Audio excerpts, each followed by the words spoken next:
Howdy, and welcome back to the Road to the Great Canadian Open Winter 2026. My name is Clarence, and this is my painting series. As you follow me as I paint up my Brotherhood Without Banners army 1 hour a day, 1 day at a time.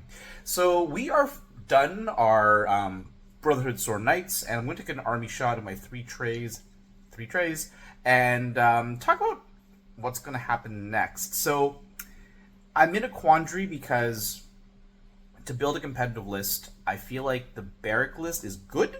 It's probably a B+, A- kind of list. But I do think that the cat list that Wumpus from Hits and Crits suggested to me with the double archer, double knights is better. I like it because every unit is able to have more impact and influence on the game earlier, whereas Kingsmen, even with Sentinel, at the end of the day, are a little more static, a little harder to use. Though Sentinel maybe is the game changer. So the issue though is that to play the cat list with double storm with double archers, one, you can't get Brotherhood archers separately. I do have a friend who owns a starter box and is not using it, but I'm loath to trade it off him because I know that I'm really killing his collection, because you need the archers, I think, to make a good Brotherhood army. And I would then have to get Stormcrow archers, which is fine, but not optimal. That part's not a big deal. The other part is I'd have to get more Tully Cav. I already have two trays painted in my star colors, but they're done in snow. I want to paint a new one that's in green and yellow. They're not available right now. So for all these reasons, it's just not easy to build that list. So I'm going to paint up my Barrack list, I think, because I know that list is solid. My other option of painting is to paint up my Thoros list, and I'm just on the fence about it. Like, I've played it twice against Brian, and it's done well. I want to play with it against other factions and other people to see how it does. It seems okay.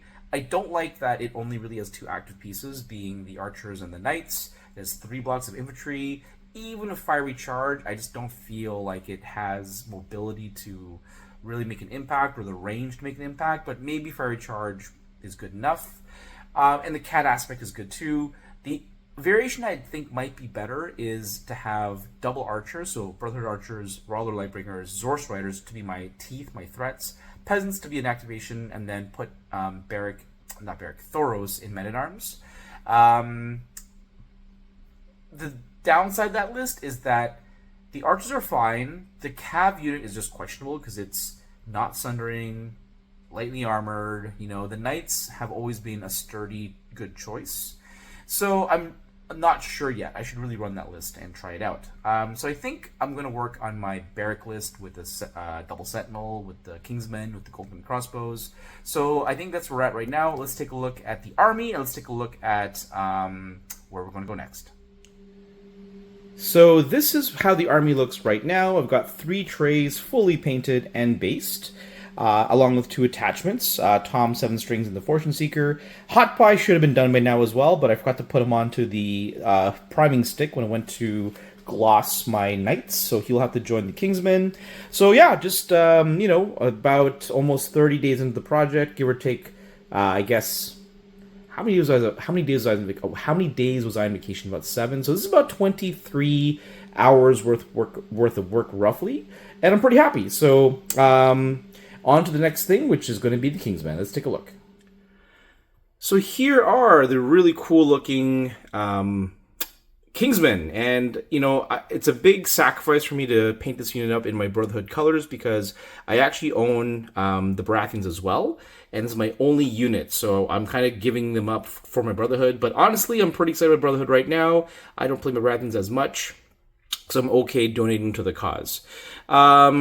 Unlike my other units, which are done with contrast paints, these guys are mostly metal, barring the front robe. So I've got a feeling I'm actually going to paint them a bit differently. I'm going to probably prime them black, and then touch up the black with some watered down black paint. And then with my dry brush, I'm probably going to layer on 2 layers of metal, probably like a dark metal, a light metal, and then give it a null and oiled wash. And then I'm going to go back with probably white or gray, and I'm going to touch up the robes and then do that with a contrast. So I hope it'll take less time, but we'll see. Barrack, I'm going to paint my standard way. So he will get the black Wraithbone Zenithal, and then Drybush White. So we'll come back after we're done with the black on these guys, and after he's done with his Drybush of White.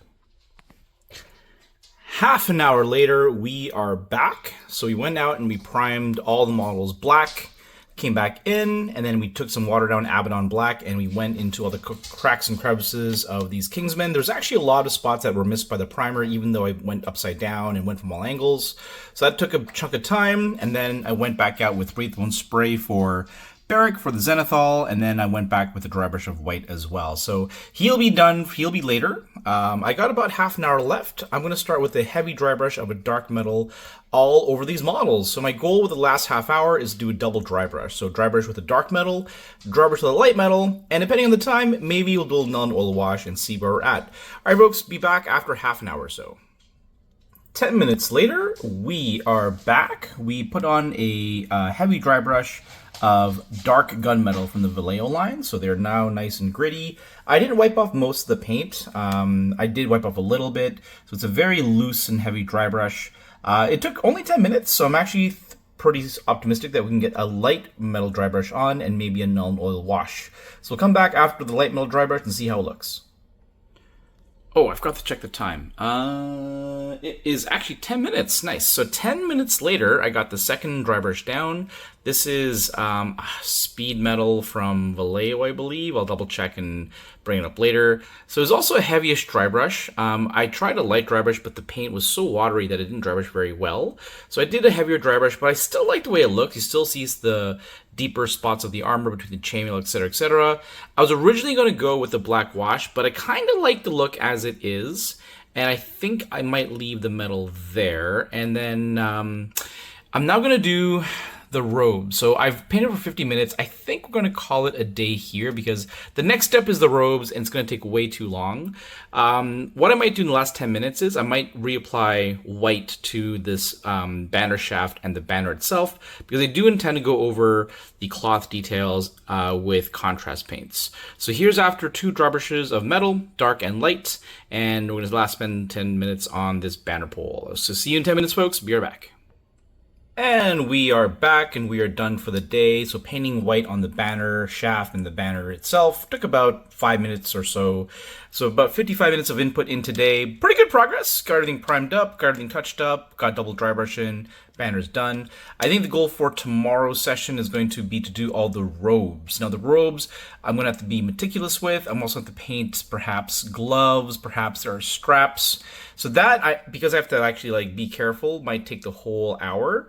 There's a part of me that hopes I can get the yellow down, but I'm going to be realistic and think that the hour will only get done for the robe. So that's it for today, folks. Thank you for watching. I hope you are enjoying the series. I hope you've been inspired to paint.